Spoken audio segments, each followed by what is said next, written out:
Okay, in this video I'm going to show you how to use the green screen effect in Roxio. First thing you need to do is open Roxio Creator, and once you get this on your screen you want to go to Edit Video Advanced, 2 clicks.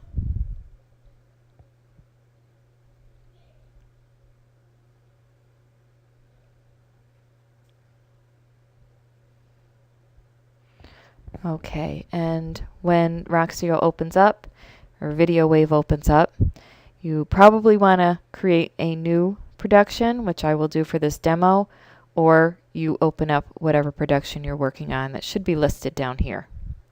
And keep it at 4:3 ratio and say OK.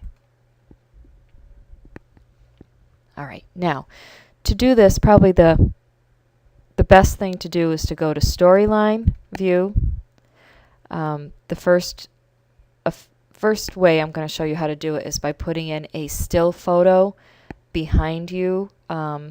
So whatever recording you do in front of the green screen, the green part of the wall will then be taken away and you'll see a photo. And we do this a lot in the newscast. So I'm going to show you how we do that. So the first thing you have to do is actually put your background in. So I'm going to go to Storyline, I'm going to click on that first panel, and I'm going to add a photo or a video.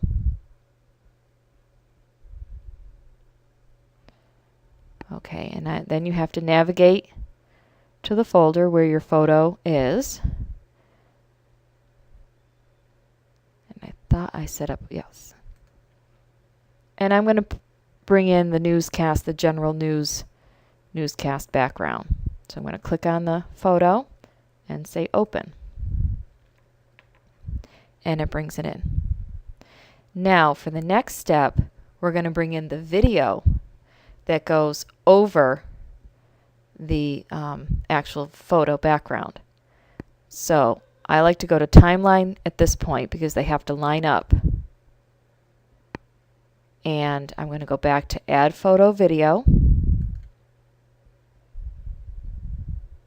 And this time I'm going to bring in the video that was recorded in front of the green screen. So I'm going to click on that and say open.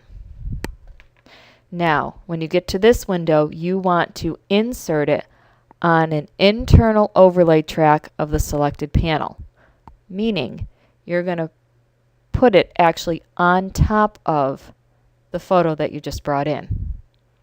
So I'm going to click on that last option and say OK.